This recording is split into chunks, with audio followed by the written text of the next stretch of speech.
I remember Brian flew out to the farm and he's like, "Hey man, like, you know, we can't give up this fight. Like we've gotten this far, you know." And he saw really quickly, like I'm like painting the barn, and we have like 200 acres, and I'm building a chicken coop, and we've got like goats and sheep, and you know, I love Brian. He's my brother, and I was like, oh shit, I just like in that moment I was like, okay. Mark Neveldine and Brian Taylor were a directing duo, known for the high-octane, bonkers action flicks Crank and Crank High Voltage, which featured scenes like Jason Statham dry-humping an old woman to create static electricity to charge his heart. With fare like that, it was their destiny to work with Nicolas Cage.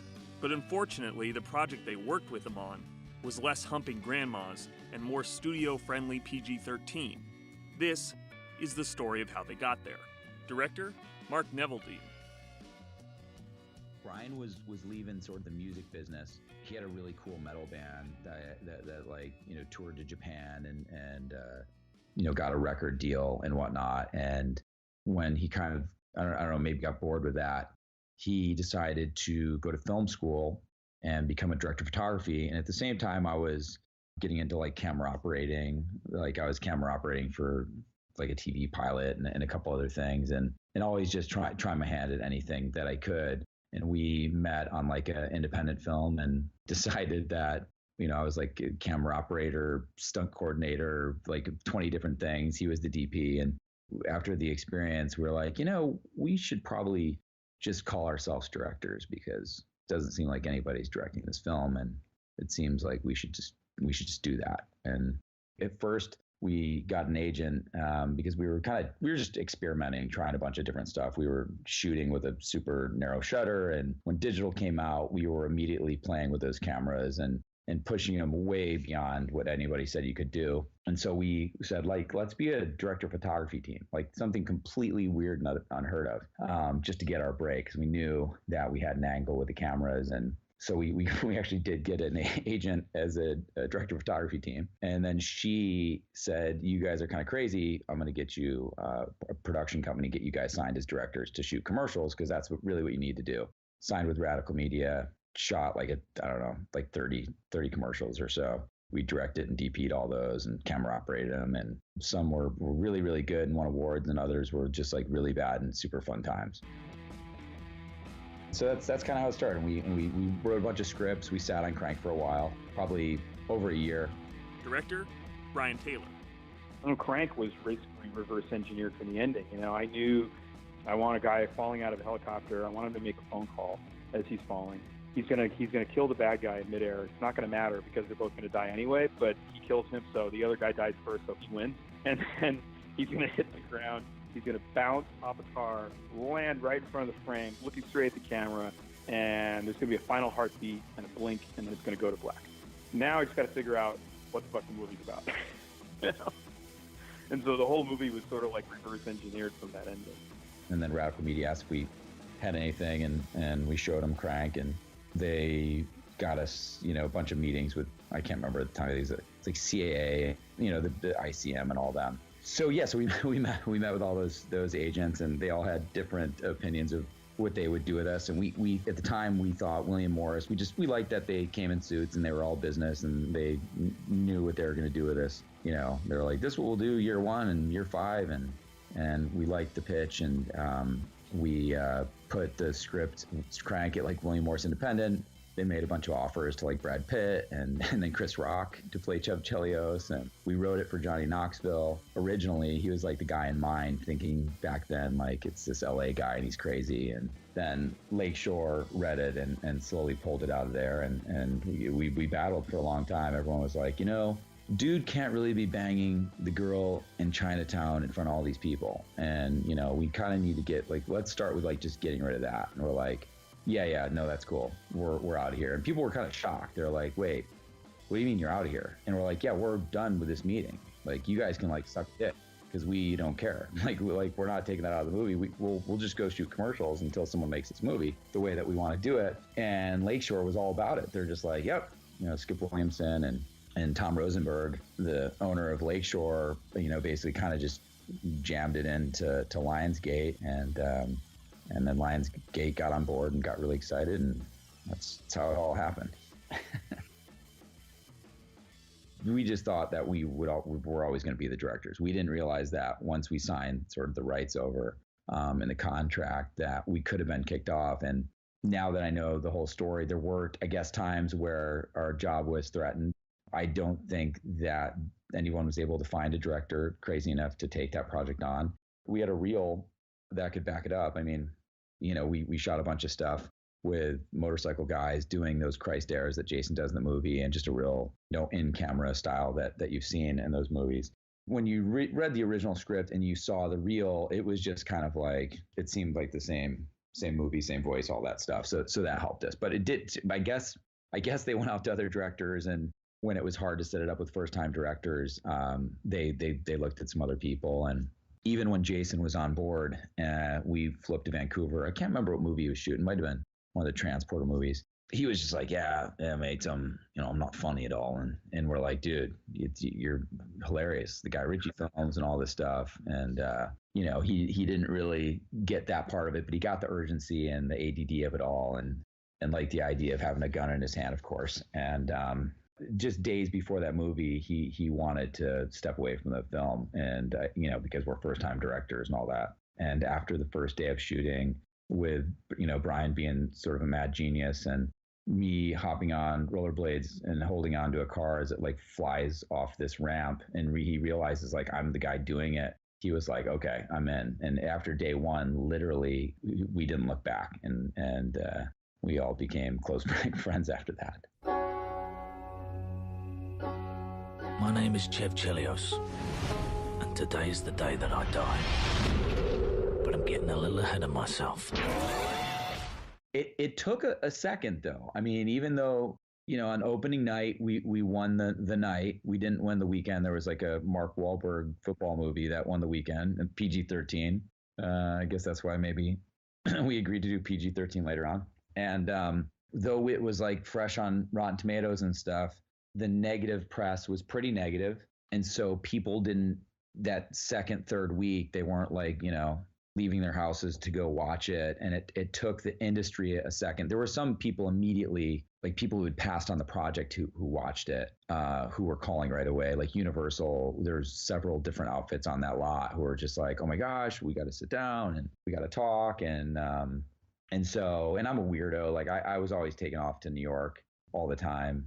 So like whatever, I'd be in LA, work with Brian. And then the moment I could, I would just like take off to New York, go hunting, go fishing and whatnot. And we just kind of decided to embed ourselves with Lakeshore for a while, because we like those guys, and they made us who we are.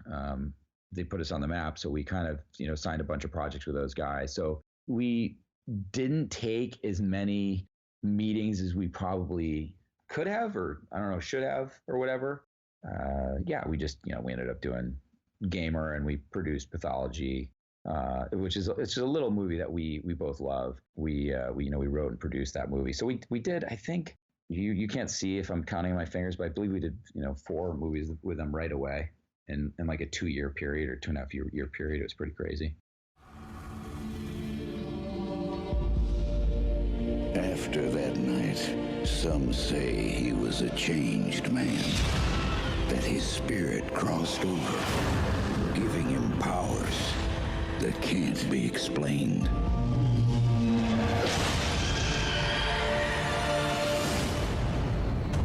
Jonah Hex.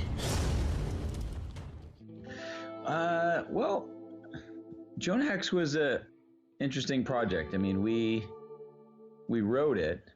I got really inspired with Brian, just about the source material.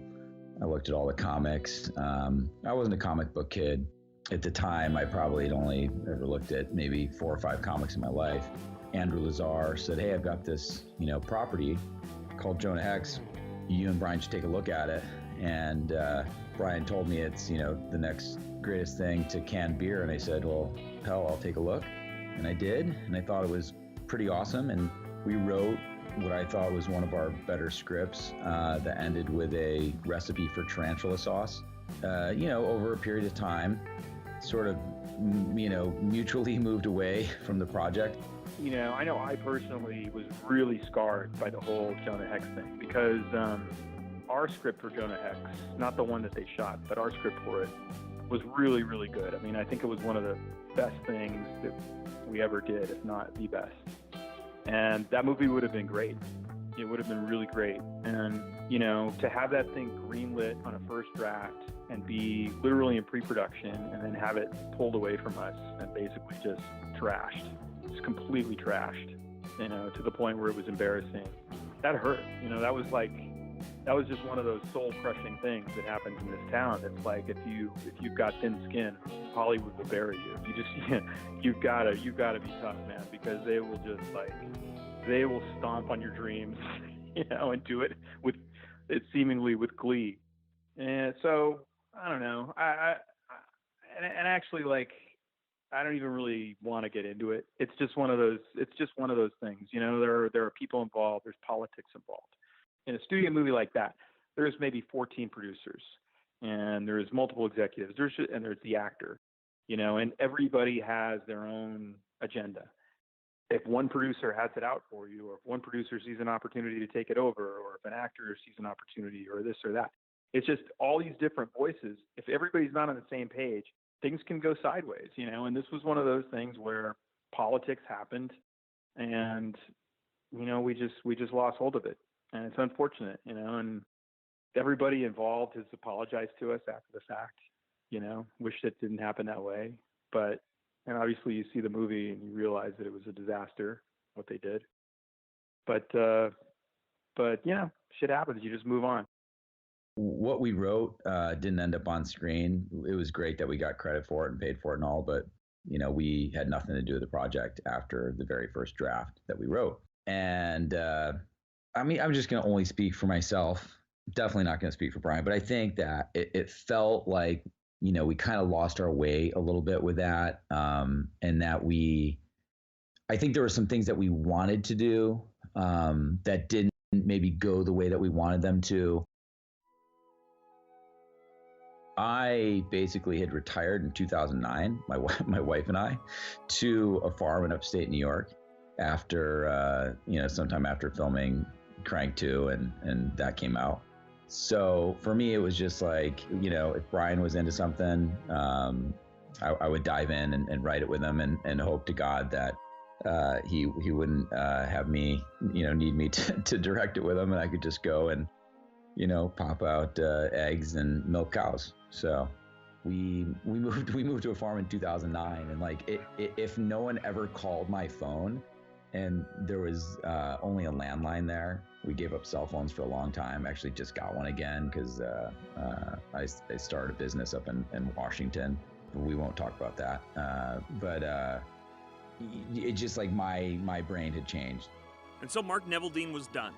He was going back to the simple things, away from the politics of Hollywood, to spend time with his wife, Alison Lohman, who starred as Nicolas Cage's daughter in Matchstick Men. Life was good. Life was simple. Life was about to change. Brian flew out to the farm and he's like, "Hey man, we can't give up this fight. We've gotten this far." I think, and he saw really quickly, I'm painting the barn, and we had 200 acres, and I'm building a chicken coop, and we've got goats and sheep, and I love Brian. He's my brother, and I was like, oh shit. I just in that moment I was like, okay. I told Alison, okay, we're gonna do a couple more of these things. And Alison had worked with Nick, so she said, hey, if you're gonna do a project, then he's a really cool guy. She did Matchstick Men with him. I don't think that's a thing that actually happened. I mean, I hate to throw Mark under the bus like that, but that in no way is anything that happened. I mean, he was living in upstate New York and I was living in LA, but we went in and pitched the studio together. And well, I'll put it this way. I'll give him a halfway benefit of the doubt. If he was retired, I didn't know it. And I guarantee that we had not made enough money in our career for him to retire. And losing my way might have just been a way of saying we matured a little bit too. The fears that settle in as you age kind of come in well, if we don't take a big studio movie like this, what's going to happen or whatever. And so that stuff kind of came into play, I believe. I mean, again, I can't really speak for Brian because like at the time I was just on a farm. This movie came out of the blue. We had pitched some like crazy Warriors like gang movie to Sony, and they're like, this is a great pitch, but by the way, we have to make Ghost Rider 2 before like November because they would have lost the rights. And so it got thrown at us, and we really liked the people who were involved. Like they're all like top shelf people. Part of it, I guess it's kind of like, and I've never really thought about it this way before, but it seems really correct thinking about it this way right now. It was one of those things where you're in love and you get your heart broken, and so you immediately try to rebound, and sometimes you get into like a bad relationship, out of that kind of desperation to rebound. So that's kind of what happened with us. We had our heart broken with Jonah Hex, and then this other project came along, and we were just like, it was like a rebound fucking relationship, and it worked about as well as those usually work. I love Nick, and what I didn't love is I never loved the script. I loved David Goyer's script, and that's what I originally read, and I thought it was great. It was a really hard core R version, something I was really interested in. There's a David Goyer script. So David Goyer is the credited screenwriter in that thing, and he wrote a Ghost Rider movie like about 11 years earlier, literally 11 years earlier. He'd written the script for Ghost Rider before the first Ghost Rider movie was made, and it was a super dark, rated R horror kind of Ghost Rider script. If we had just made that script, people would still be talking about that movie because that script was badass, and it was right up our alley. It was super dark, it was rated R, it was really violent. It was great. I really wish we could have just done that script. I read the Goyer script before I read the other script. So once you read like a really hard R version of a movie and something pure, and then you read the PG-13 movie, I've never heard of a director or an executive be like, hey, wow, I'm so into this PG-13 version. Like, I can't wait to do this version. I kind of wish that no one ever showed me that script. I don't even know how I got it. I think Brian, he was good with that stuff. He like figured out what versions were out there, and he got a hold of it. And I was just like, yeah, I'm in. Let's do it. And then that wasn't it. We'd had this conversation like, is there a way we can do this David Goyer script? And we kind of knew that we couldn't based on the fact that we signed a deal for a PG-13 movie in our contract. But sometimes there's just always that hope. But times change. Whatever the moment that we were in, we thought like, hey, we can make it great.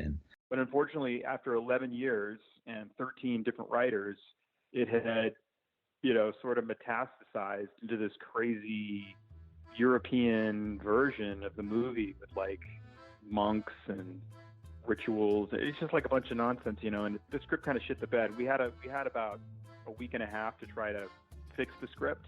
And I will say I was not completely successful in fixing the script. It's just like, it was a really hard thing to tackle, and a lot of stuff that we put in, it's funny watching the movie because you can tell some of the stuff that we put in that was sort of like an apology for the script, like places where Nick Cage is saying, why did the devil walk the earth in human form anyway? I have no idea. Well, we had no idea either, so we just wanted to have one of the characters voice that. But I really think that if we had gone with the original Goyer script, it would have been so fun to make. It really would have been awesome to do like a rated R Ghost Rider movie with Nick Cage. I mean, it kind of wanted to be that, but it just couldn't happen. So we knew we were making kind of like a softer PG-13 version of this thing, and so we just said, we don't really have a lot of prep time. The script isn't really right, but we do have Nick Cage, and let's just go to Europe and raise hell and have some fun and do the best we can. It came together really quickly, and then it was like, it was just this scramble. They wanted to shoot this thing in Europe for some unknown reason. Ghost Rider 2 was set in Eastern Europe, which makes absolutely no sense, but that was the script. So we basically had to get our affairs in order. So pretty much Mark flew back to New York, I was in LA, I had to like get my house. I was renting my house while I was gone, so I had to get that taken care of and put stuff in boxes. We just had to pack and get out of town. So maybe we just had like a month, and then we were on a plane.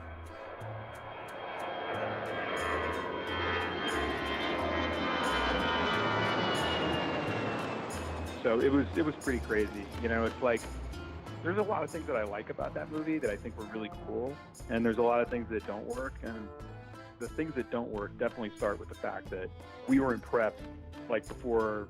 Basically, we were in prep like before we landed the plane. And even when we were in Romania, we had landed in Romania. We started scouting locations. We had to shoot in like a matter of weeks, and still. Up until about the week before we started shooting, we didn't know if it was a go movie or not. There was some talk about like, okay, we have to move it to Bulgaria, or there's not going to be a movie at all. They had to bring in other funding. I mean, it was crazy, and it was like, by the time the cameras finally started rolling on that thing, it was surreal, because it didn't really seem like, it was ever going to happen, despite the fact that we got the gig really quick. But then the movie actually getting to the camera rolling stage was quite a thing. I think it was just one of those things that so many hands got involved, and something that was pure got sort of destroyed. Like Crank and Crank 2, and even in Gamer, like it was definitely a different time in my life, and just like we could go as far as we wanted to go, and there wasn't really a censorship on the crazy art that we created. And the more that you kind of in the system, for the good and for the bad, you can find projects that again, like I wasn't like a comic book guy, so this was something where Brian had a ton of passion about it, and thought this was an incredible project to do, and I thought it was just incredible to go travel and experience life. So for me at the time, I was just like, hey, let's go over to Romania and make a movie and have fun. And again, the highlight was for me, it was just like meeting Nick and seeing how cool he was, and how interesting he was. And Allison was pregnant with our first child. That was really kind of my focus while we were over there, was trying to find hospitals and whatnot while we're going from like Turkey to Romania to Serbia, and we went to Italy a couple times. We thought we were gonna have the baby there. So it was just a fun adventure kind of all around. And the movie itself was, it was fun to do, but it's just one of those things that for me, and I've talked about this before, but no one ever really puts it out there. But it's just being honest. Like my heart was not in that movie, but it was like super fun. Like I'm just that kind of guy. Like, hey, cool. I'll go. Let's go make a movie and get paid a bunch of money and try to make lemonade out of lemons. Like let's do it. The first Ghost Rider film came in 2007, which was before the iconic birth of the Marvel Universe with Iron Man in 2008. It's a pop music film made for young teenagers, but was incredibly successful with Nick Cage in the title role. It generated a box office of $228 million worldwide. The sequel would happen 5 years later. Marvel was now more popular than ever, but the world had certainly cooled on Ghost Rider, so you would have to be reinvented. You should be taking a dirt nap after that ragdoll today. I got lucky. Luck don't cover it, JB.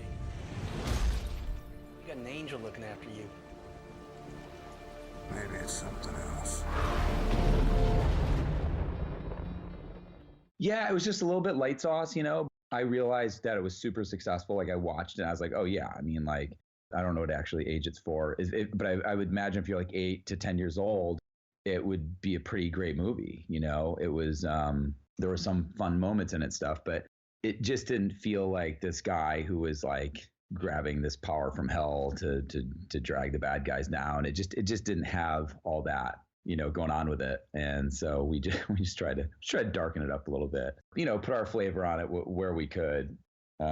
Doing PG-13 movies has proven a challenge in my life. It's not so much like, oh, we have to be wild and crazy, but what it does is there are sort of benchmarks that the studio and the people around you know that they have to hit to make this MPAA thing happen. So you're kind of, you're fighting for a different God at that point. And sometimes that can come out great. Sometimes that challenge of trying to be PG-13, I think, is good. But in this case, I think it was like garbage. I think, like, why did we not make David Goyer's script? Because it was fucking incredible. Like, what a waste. But at the time, for whatever reason, there was kind of a backlash. Today, if Ghost Rider 2 was greenlit at the studios, they would only want to make it rated R because it's proven that works. But at the time, there was that fear of like, oh, you got to do PG-13 or we can't, get asses in seats. And when you get offered a ton of money to make a movie and you're starting a family, you're like, you know what, this money will, I can like build some cool shit at the farm and buy some new guns and a couple more tree stands and stuff like that. So I was in a different headspace at the time. We dove into like really thinking about who the new Johnny Blaze is and what his new leather jacket is. What I was excited about is like the motorcycle and updating it because I ride motorcycles, and that was fun. But Nick, we talked a lot about it. A lot of it was over. Nick likes like real schnapps, like German schnapps. We would drink that and talk about it, and some of it was cool comic talk that I just enjoyed listening to those two guys who are kind of experts at it. I would kind of put my 2 cents in where I thought, hey, this is a way to go with it. Let's look at it this way. Here's how we can really amp up let's get a 10-ton chain and like just kind of like change everything up, and let's like really let's make the fire look like it's made of like gasoline and black smoke. Like that's the stuff that I was really kind of interested in is the imagery of it all. Nicolas Cage went from his bubblegum pop Ghost Rider to, well, we should probably let Nick explain. I would paint my face with black and white makeup to look like an Afro-Caribbean icon called Baron Samedi, or an Afro-New Orleans icon who is also called Baron Saturday. He's a spirit of death, but he loves children. He's very lustful, so he's a conflict of forces. And I would put black contact lenses in my eyes so that you could see no white and no pupil. I would look more like a skull or a white shark on attack. I would walk on set looking like this, loaded with all these magical trinkets, and I wouldn't say a word to my co-stars, or crew, or directors. I saw the fear in their eyes, and it was like oxygen to a forest fire. I believed I was the Ghost Rider. I mean, everything that Nick did was like fascinating because I hadn't seen that before in an actor. I said, wow, this guy, I don't know if you'd call it method. I believe he at one point called it mega acting. That is what was fun. Like the experience of just like being around a guy like Nick Cage was incredible. The fact that he was so adamant about, doing his best not to talk to anybody while wearing this Egyptian makeup, just, it's just like living art. Like you can't help but smile and love that. And, that was like the movie inside the movie. And I think Brian had said, we should really just release this movie like in this makeup and just do some weird, super grainy black and white film of it. And like, that's where I get excited of just like, let's just go sort of bonkers and have fun with it. The first time I met Nick was pretty incredible. We flew to New Orleans on our way to Romania, and he wanted to sit down and talk about the character, and we were just big fans. We were just big, huge Nick Cage fans. Allison came along. She was there the whole time when we filmed the movie, and of course she had worked with him. So she kind of like decided she was going to play a little prank, but I didn't even understand how the night was going to go, because they said, you're going to meet him in this 1842 bar. He really wants to take you guys out to dinner and have some drinks. And so Brian and I get in one cab and we go downtown and we go to this old bar, and he's not upstairs. And they're like, oh, he must be downstairs. So we go downstairs, and they're like, he must be like downstairs. And then we go down some more stairs into like this dark room, and they're like, he's in there. And it was like dark. Like you couldn't see in the hall. And I thought it was a joke. I'm like, you want us to go down this hallway? like, yeah, just go down this hallway and open up these double doors at the end. It's like this old, room, or like they did voodoo or something. Like, okay, great. So we go down, we open up these doors, and there's this giant flame in front of Nick Cage's face. It was like straight out of the fucking Wizard of Oz. I was like, what in the hell is going on? But yet it was a real flame in this like big bowl, and there was no other lights on in this place. And he's like, gentlemen, come on in. We come in, we're like, Nick Cage, it's like the fucking Nick Cage. And so we go, and he's got this big bowl of Cafe Brulee, which is like this coffee liqueur that you light on fire, and it's big.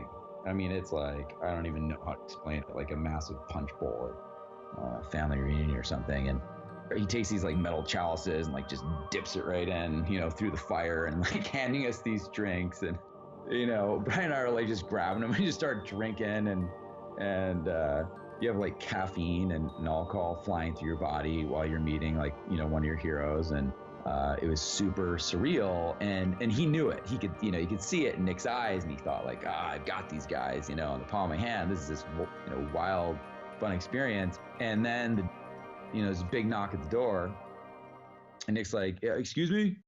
And the doors open. Suddenly, you hear this voice, and she says, Dad? And Nick's like, huh? She says, Dad? And she walks closer. And Nick looks up, and he's like, Alison Lohman? What are you doing here? And she totally freaked him out, because at first he literally had thought that like he had a daughter that was like showing up, because we were, at this point we were probably like, I don't know, 25, 30 minutes into drinking. And when you have like one sip of this stuff, you're drunk, let alone the 3 or 4 glasses that Nick was, that we were all into. And it was just like such like, it's fun. It was like one of those double pranks that we ended up sort of winning on at the end. And he was just so happy to see her, because they hadn't seen each other, since their press tour or whatever on that movie. And that was a long time ago. So that was just fun. That was like a fun, experience meeting Nick. But the next night, Alison had to go back to the room because, she's with child. And Nick's like, I want to take you guys to my grave, to my, my graveyard where I have a gravestone. And we're just like, what? And, and as things that they do happen with Nick, things just get crazier. And so we hop in another cab, and we go to this graveyard, and he's like, well, it's closed, it's locked, and there's security, and no one can know we're here right now. So see these 2x4s? Let's put them up on the brick wall, and we're going to climb over. So like we climb up these 2x4s, we get in the graveyard, and there's like, I can't even tell you who's there, and I probably should know this. It's like, I'll just make it up. It's like Jim Morrison. I know he's in France, but like, it's like a bunch of like super, famous people. And then there's this massive pyramid, and he's like, there it is. I'm going to be buried under this pyramid. And I was like, fuck, wow, that is really, that's cool, man. And we were just like, pondering life and death, staring at this pyramid. And he was telling us how the shape of the pyramid is like the strongest thing ever created, by physics and everything else. And it all made sense to me. And then suddenly the cop lights start flashing, there's sirens, and Nick's like, we gotta go. He's like, I can't go to jail. We can't go to jail.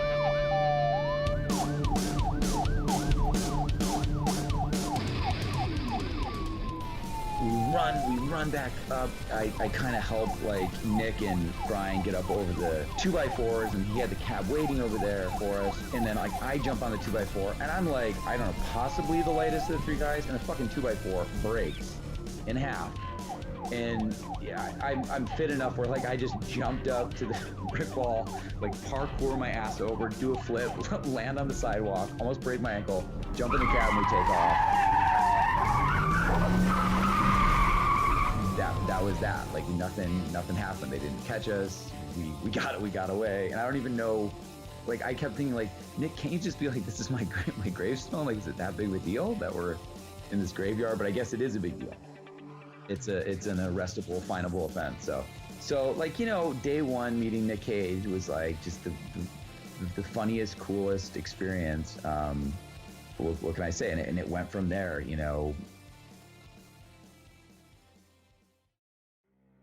Going over to Romania and having great talks with him, going to Turkey and watching Nick bid on these rugs and negotiate with these master rug makers and walking away with amazing rugs. And then he was he's very much into to gems and gemstones, and cool little mystical, spiritual things that I didn't even know existed. So he was fascinating to me. He was always a really interesting conversation. We spent a lot of time having many dinners and whatnot. So it was just like a cool.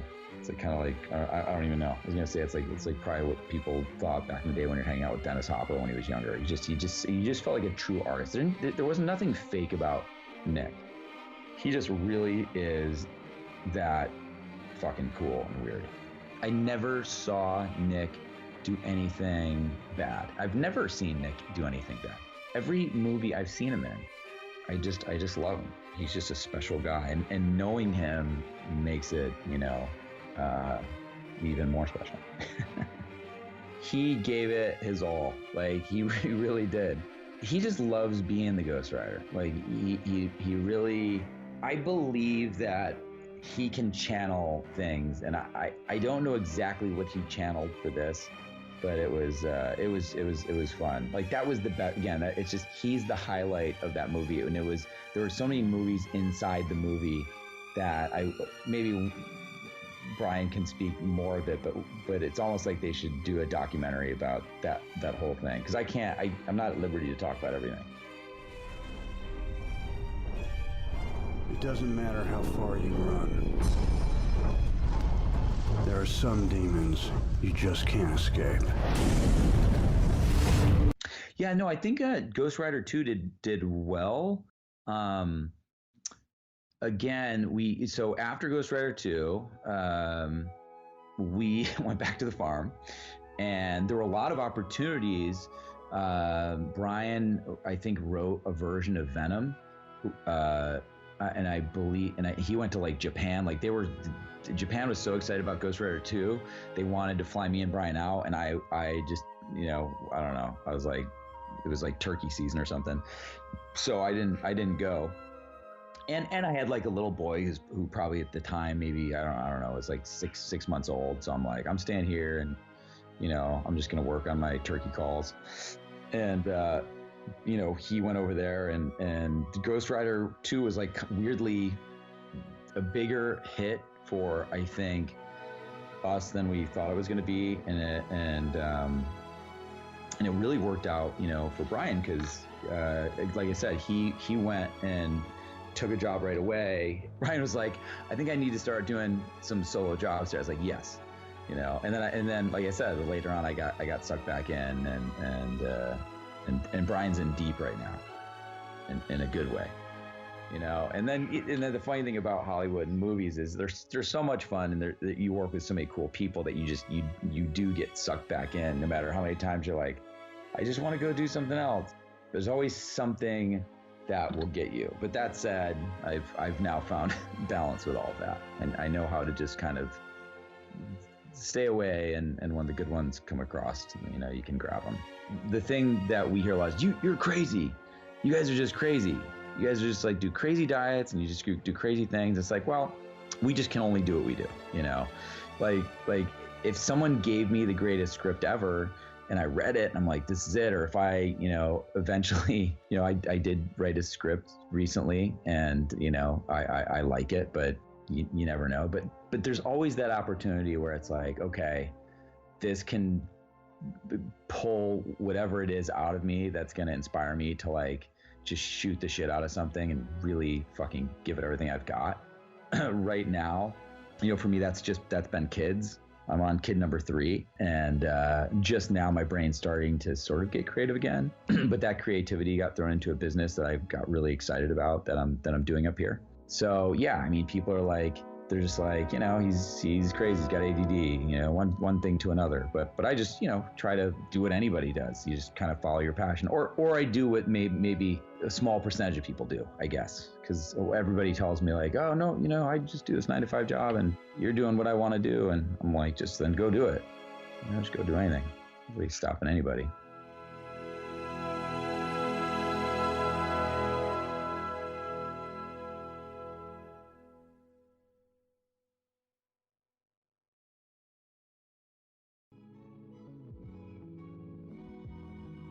Yeah, he did. He went up to Vlad the Impaler's castle, and we all kind of did that at one point. I believe Allison was 8 months pregnant, or yeah, maybe 7.5, 8 months pregnant. And she wanted to go up as well. So one night, I don't know why we went up at night, it was just because that's what you do.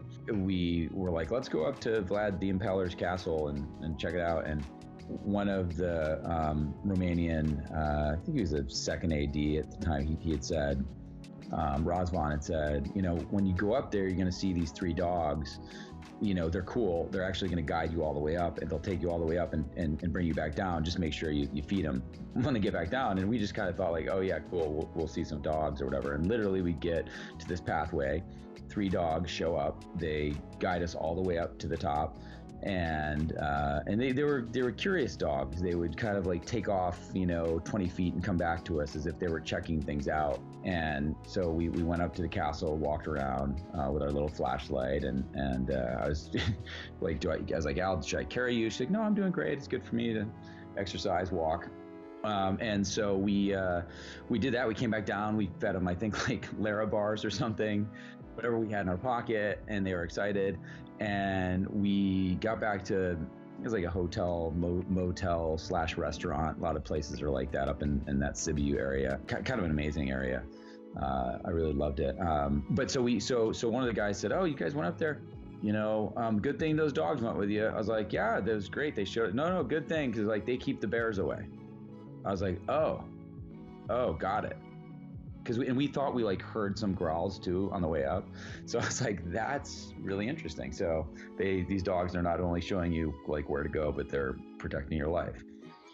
It was one of those things that happened, and I'm like, did that really happen? That just happened. That's really, and it seems so surreal. And looking back right now, that whole experience of, I mean, we had our first child was born in Bucharest, Romania, if that wasn't wild enough. And one of the first hospitals that we went to go visit had cats and dogs running around inside the hospital. I was like, okay, this is going to be a different experience, but it turned out to be awesome. And the doctor was incredible. So, well, we out of urgency, and our son came like 3.5 weeks early. We got a little concerned, so we put the word out there, you know, to Sony and to other people, and Sony was incredible. You know, just they got involved, and I'm sure it's because they like my wife much more than they like me, and they found us a really good hospital, the hospital that the president of Romania, people of that stature use, and they put us in like an incredible room. I was actually embarrassed because we're like, it was like this like amazing room. It was like being at I don't know what hotel, but like the Chateau Marmont or something, and with like jacuzzis and the whole thing. Like you have water births and all that stuff. So it was pretty cool, and we were so appreciative of that. So, but our doctor there, like we had talked about it, we're like, we should just on our, you know, we have 3 kids now, and we're like on our second child, we're like, should we just fly back to Romania and just go to the same doctor, because he was like really a special guy. It was a long labor, and it was intense, and he was incredible. So yeah, you know, it's like anything. I'm sure there's plenty of hospitals in America that are not up to code either. It's that's the truth too. And I've seen some.